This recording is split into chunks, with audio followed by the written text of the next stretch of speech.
Se você já foi vítima de um relacionamento abusivo, ou se você tá agora numa relação como essa, ou se você conhece alguém numa situação assim, eu tenho certeza que você já se perguntou o que será que mantém a pessoa numa relação em que ela é tão subjugada. Meu nome é Janda Siqueira, eu sou psicóloga e hoje eu vou te dar 6 razões que fazem uma pessoa se manter numa relação abusiva. E a primeira coisa que eu quero te falar é que aqueles julgamentos que a gente escuta por aí, dizendo que é falta de vergonha na cara, que a pessoa gosta de sofrer ou gosta de apanhar, é a primeira coisa que você tem que abolir do seu vocabulário. Porque esse é um julgamento muito doloroso e nada empático. Então, se você tem alguém na sua família, um amigo, que você pretende ajudar a sair de uma relação como essa, a primeira coisa que você precisa saber é que não é falta de vergonha na cara e que é um adoecimento. Essa pessoa ela é dependente emocional e ela precisa de apoio. E assim como o agressor dela, eles são codependentes e por isso não é fácil sair de uma situação como essa. O primeiro motivo que eu vou te contar que leva uma pessoa a estar numa relação assim é que o dependente emocional, ele é uma busca insaciável, incansável de aprovação.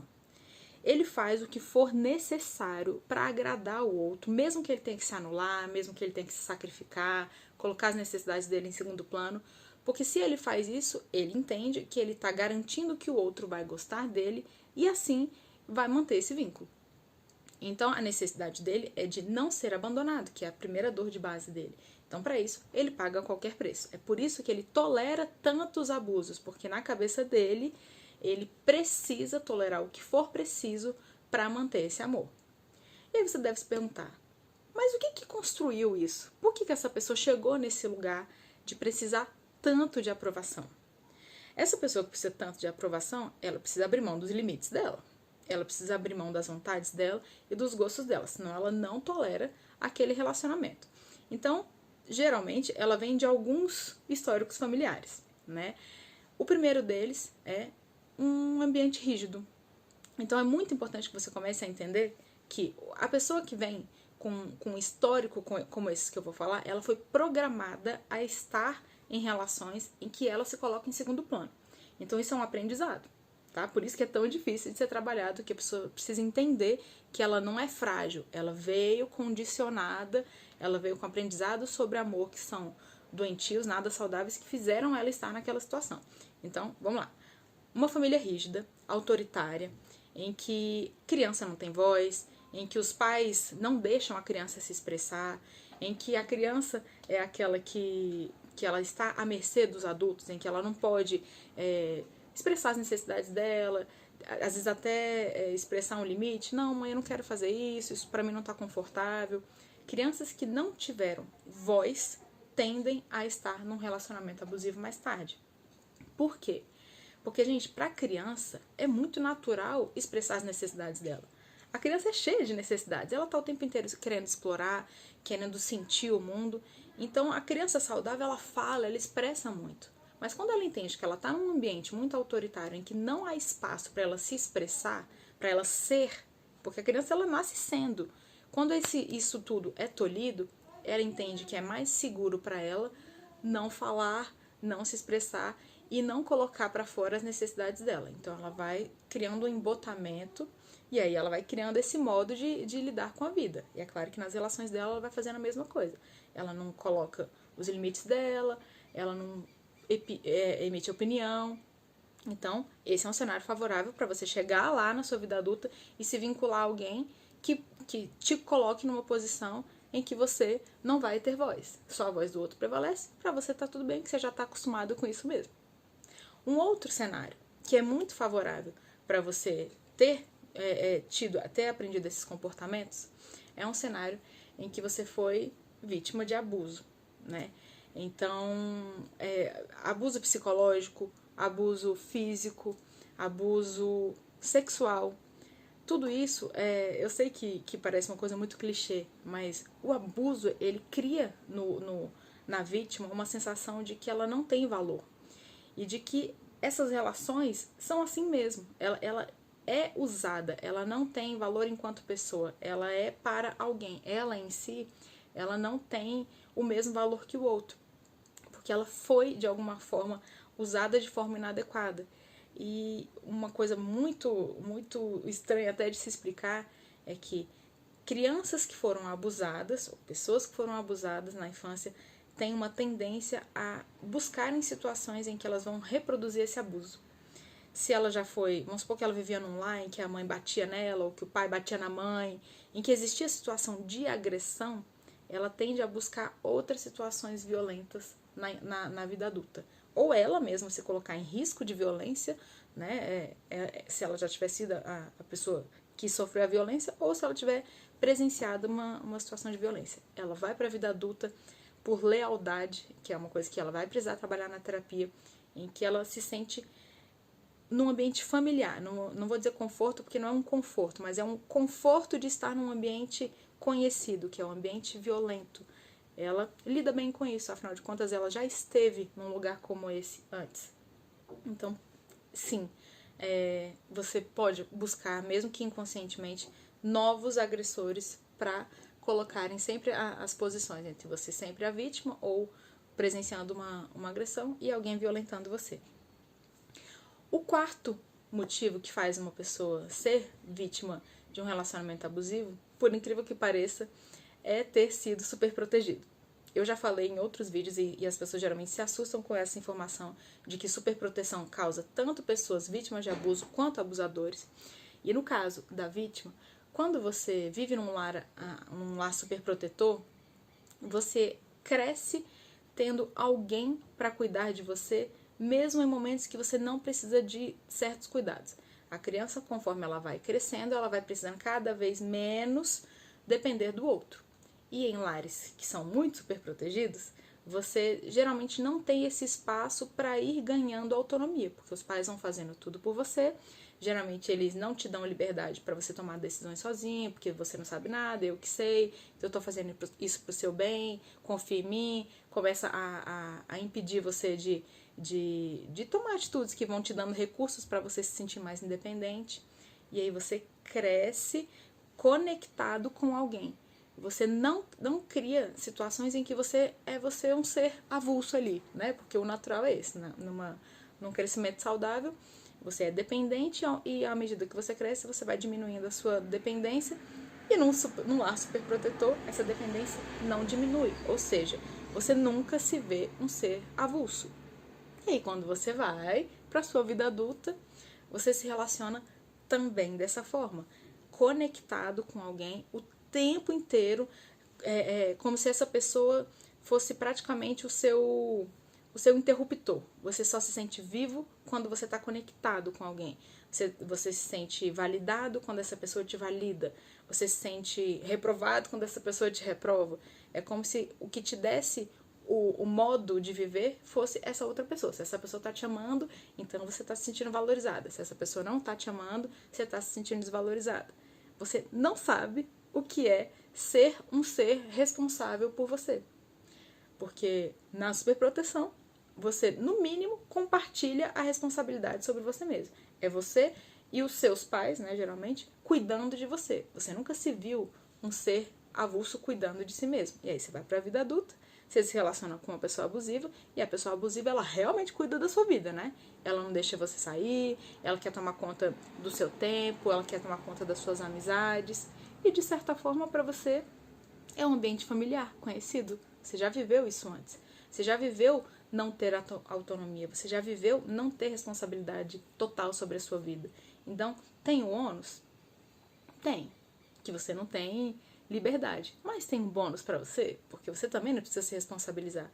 Até porque você não foi estimulado a isso. Então, você não sabe, nunca viveu a experiência de se sentir apto a cuidar de si.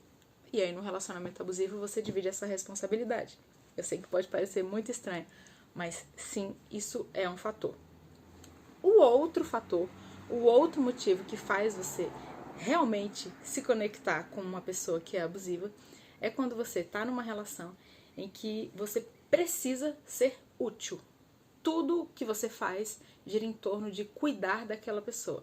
É mais ou menos a situação de você querer ser a pessoa mais poderosa da vida do outro. Porque quando você é útil, você garante que você vai ter um espaço na vida da outra pessoa, porque sem você, ela não funciona.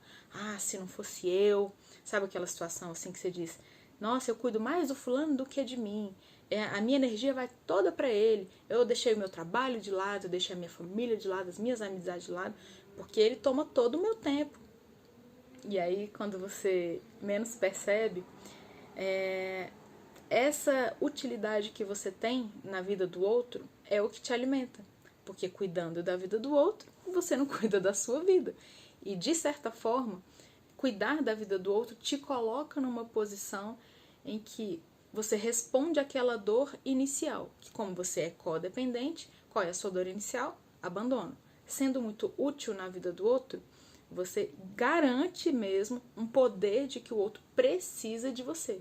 E aí você começa a sempre se relacionar fazendo serviços, às vezes até invadindo a vida do outro, cuidando da vida do outro mais do que o outro precisa, né? Mesmo que seja uma pessoa abusiva, você acaba achando que fazer o bom é o que faz a pessoa, fazendo o bom não, fazendo a coisa útil é o que faz ela ser melhor para você. Você está o tempo inteiro conectada com essa sensação de reconhecimento, que o que você oferece para ela faz ela te reconhecer, faz ela te tratar melhor e não te abandonar. Mas você sabe que num relacionamento abusivo isso não funciona, né?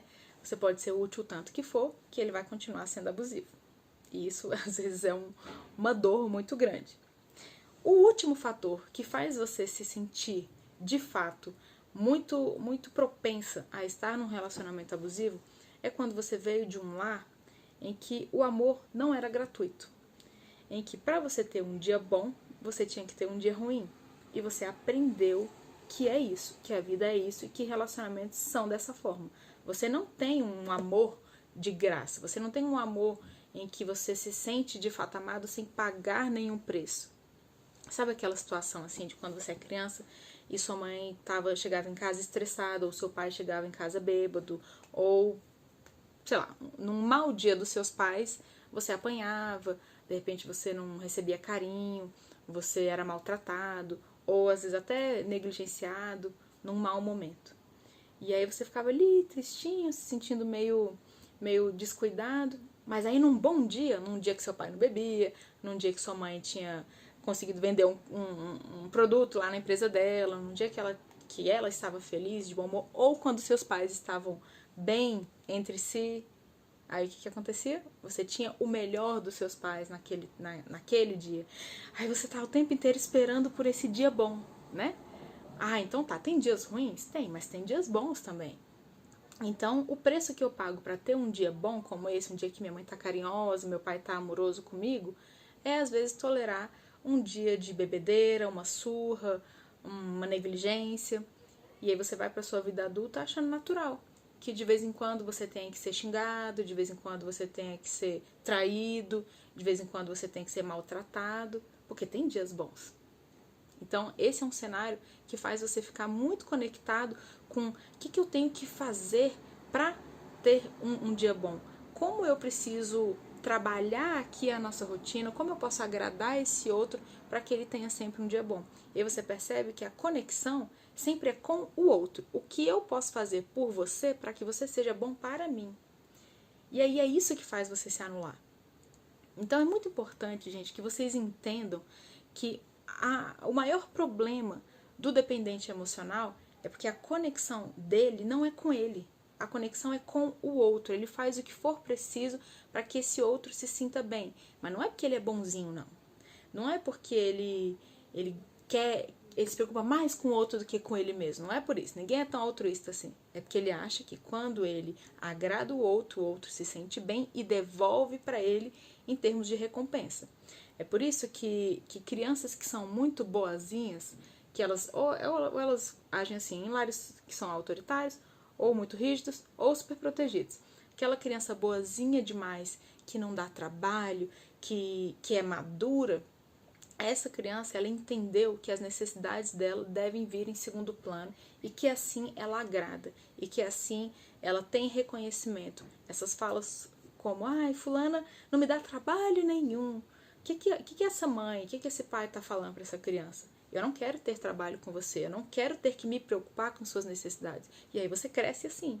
Você cresce indo assim para suas relações e achando que o que você tem que fazer quando estiver com outro, O que vai te ajudar a ser um bom parceiro é não ter necessidades. É deixar o outro reinar ali sem que ele precise se ajustar em nada para estar com você. É como se fosse assim, ó. Quando você estiver comigo, não se preocupe. Você não vai precisar ceder, você não vai precisar se preocupar com nada. Deixa que eu mato aqui no peito. Deixa que eu faço isso por nós dois e aí vai ser ótimo. Ótimo para quem, né? Não é bom para nenhum dos dois. Você se anula achando que está fazendo uma coisa boa, mas não é uma coisa boa. Então, a minha sugestão para você, se você passa por isso, é compreenda que você veio de uma história de vida que te condicionou a estar conectado com o outro. Que estar conectada com as suas necessidades parece algo ruim. E de fato, se você estiver num relacionamento abusivo, falar das suas necessidades, expressar o que você quer, provavelmente não vai ser bem aceito pelo outro, né? Porque você sabe que o abusador, e quando eu falo abusador, não estou dizendo que abusador é homem, é só pra gente ficar mais fluido na fala, né? Falando de vítima no feminino e de abusador no masculino, mas pode ser qualquer pessoa, qualquer gênero pode ocupar os dois lugares. Mas quando você tá lá com o seu abusador e você fala das suas necessidades, você já sabe qual é a reação dele. As suas necessidades não são valorizadas, não são acatadas, e muitas vezes elas são voltadas contra você, né? E aí você acaba até entrando naquele modo de dizer assim, eu nem queria tanto assim, isso não é tão importante pra mim, eu não preciso tanto disso, não, isso aqui é suficiente. Na verdade, tudo gira em torno de você ter construído uma história com autoestima baixa, em que você não aprendeu a valorizar a pessoa que você é, valorizar suas necessidades e se dar a permissão de se sentir importante o suficiente para ser tão importante para o outro que o outro vai precisar se ajustar para estar com você. Se você está numa relação em que você acredita que não há espaço para você ser com toda a sua potencialidade enquanto pessoa naquela relação, não há espaço para você, há espaço só para o outro, muito cuidado, tá? Eu já fiz outros vídeos aqui, nessa série de relacionamento abusivo tem aí um monte de informação que você pode pegar para você entender como é que é esse processo da pessoa que é abusiva, que também é uma pessoa adoecida. Então você vai entender que nada do que você faça, de repente, vai fazer ela entender que ela precisa te considerar.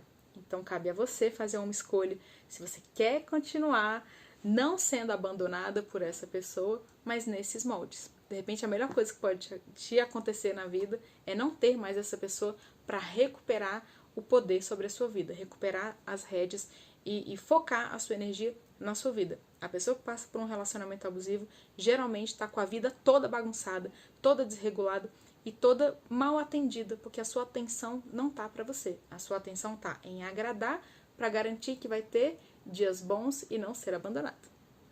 Então, como é que esse vídeo chega até você? Como é que você se sente com esse monte de informação?